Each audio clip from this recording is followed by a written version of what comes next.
71 সালে যারা 71-এর মুক্তিযুদ্ধের বিরোধিতা করেছিল, যারা আমরা স্বাধীনতা বিরোধী বলি, স্বাধীনতার শত্রু বলি, তারাও কিন্তু পোশাক পরিবর্তন করে বাংলাদেশে এখন রাজনীতি করছে, বড় বড় নসিহত করছে, বড় বড় কথা বলছে, কিন্তু এখনো পর্যন্ত তারা ওই 71-এর মুক্তিযুদ্ধের তাদের অপরাধের জন্য যে দেশবাসীর কাছে ক্ষমা চায় নাই।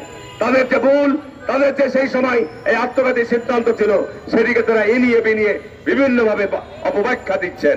বাংলাদেশে এই যদি আজকের এই সময়ে যদি এই অপরাধীদের শাস্তির আওতায় নিয়ে না আসা হয়, আমি এই দেশ বাঁচাও মানুষ বাঁচাও আন্দোলন শুধু নয়, আমরা মাঠে নামবো, জাতীয়তাবাদী দল মাঠে নামবে। আমি কথা দিয়ে যাচ্ছি, আমরা জাতীয়তাবাদী দলের একজন কর্মী হিসাবে আমরা এরশাদকে তাড়িয়েছি দেশে গণতন্ত্র ফিরিয়ে আনার জন্য, 15 বছর লড়াই করেছি জনগণের অধিকার ফিরিয়ে আনার জন্য। আমরা কথা দিচ্ছি বিএনপি ক্ষমতায় আসলে অবশ্যই এই আয়নাঘরের দোষরদের আমরা বিচার করব। পরিদর্শনে গিয়ে আমরা যে চিত্র পেয়েছি তাতে উদ্বিগ্ন, কিন্তু আমার প্রশ্ন যে 6 মাস পরে কেন এই পরিদর্শন, এবং এই পরিদর্শনের সময় কেন গুম পরিবারের সদস্যদেরকে খবর দেওয়া হয় নাই? যারা গত 15 বছর যাবৎ এই গুমের সংস্কৃতির বিরুদ্ধে আন্দোলন করে আসছে, দাবি জানিয়ে আসছে, তাদের স্বজনদের ফিরে পাওয়ার দাবি জানিয়ে আসছে, তারাকে কেন সংবাদ দেওয়া হয় নাই? এই সরকার কি দায়িত্ব এড়াতে পারবেন যে আজকে 6 মাস পর তারা পরিদর্শনে গিয়েছেন? এই সরকার ক্ষমতা আসার পর এই আয়নাঘরগুলিকে সংস্কার করা করেছে, আয়নাঘরগুলি আলামত কানা নষ্ট করেছে। এর জবাব জাতির কাছে জাতিকে দিতে হবে, এই সরকারকে দিতে হবে, এই কারণেই সরকার আজকে উইন্ডো খুলেছে, জানালা খুলেছে।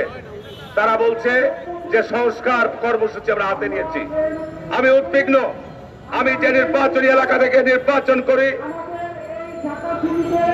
সেই নির্বাচনী এলাকায়, সেই জেলায় একাধিক মানুষ গুমের শিকার হয়েছে, সেই নির্বাচনী এলাকায় একাধিক মানুষ বিচার বৈধ হত্যাকাণ্ডের শিকার হয়েছে, কিন্তু এখনো পর্যন্ত আমরা এই গুমের এবং বিচার বৈধ হত্যাকাণ্ডের তাদের স্বজনদেরকে আমরা কোনো আইনি সহায়তা দিতে পারি নাই। তাহলে সরকার 6 মাসে কি কাজ করেছেন? জাতিকে উত্তর দিতে হবে। আমরা কেন বারবার বলছি যে বাংলাদেশে অবিলম্বে নির্বাচন দিতে হবে? আমরা নির্বাচন চাইনি, আমাদেরকে বিভিন্নভাবে তকমা দেওয়া হচ্ছে যে বিএনপি ক্ষমতায় যাওয়ার জন্য অস্থির হয়ে গেছে। বিএনপি গত 15 বছরে বাংলাদেশের এই পরিস্থিতি তৈরির জন্য যে স্যাক্রিফাইস করেছে, কোন দল এই স্যাক্রিফাইস করেছে? আমরা নির্বাচন বর্জন করেছি, আমাদের শত নেতা কর্মী গুমের শিকার হয়েছে, আমাদের শত নেতা কর্মী বিচার বৈধ হত্যাকাণ্ডের শিকার হয়েছে, হাজার লক্ষ বিএনপি নেতা কর্মী মিথ্যা হয়রানিমূলক মামলার শিকার হয়েছে। অসত্য।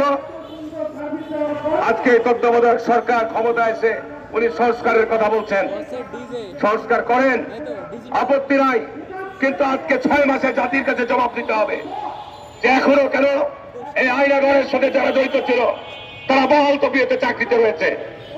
এখানে শেখ হাসিনার এবং তার দোষরদের বিচারের কথা বলা হচ্ছে, কিন্তু তার যারা সহযোগী ছিল, স্পষ্ট কথা, যারা চোর এবং যারা চোরের সহযোগী তারা একই দলভুক্ত, যারা খুনি এবং যারা খুনের সহযোগী তারা একই দলভুক্ত। সুতরাং আজকে খুনি নেতৃত্ব দানকারী হুকুমদাতা তিনি ভারতে পালিয়ে গেছেন, তার সঙ্গে কিছু তার সহযোগীদের নিয়ে গেছেন, কিন্তু তার দোসররা এখনো বিদ্যমান, প্রশাসনের সর্বস্তরে বিদ্যমান রয়েছে। তারা তাদের পোশাক পরিবর্তন করেছে, এটি যুগে যুগে হয়ে এসেছে। যখন এই ক্ষমতার পটে পরিবর্তন হয়, ওই সমস্ত চক্ররা তাদের পোশাক পরিবর্তন করে, তাদের আর বিচার এই দেশে হয় না। যে কারণে বাংলাদেশ গত 50 বছরও পরিবর্তন হয়নি। আমরা মনে করেছিলাম এই জুলাই এবং আগস্টের রক্তপাতের মধ্য দিয়ে যে অন্তর্বর্তী সরকার গঠন করা হয়েছে, এই সরকার জনগণের আকাঙ্ক্ষা, জনগণের প্রত্যাশা পূরণের জন্য দৃশ্যমান কার্যকর পদক্ষেপ আমাদের সামনে রাখাবেন। কিন্তু 6 মাস পার হয়ে গেছে, দ্রব্যমূল্যের ঊর্ধ্বগতি তিনি রোধ করতে পারছেন না, দেশের আইন শৃঙ্খলা পরিস্থিতি নিয়ন্ত্রণ করতে ব্যর্থ হয়েছেন।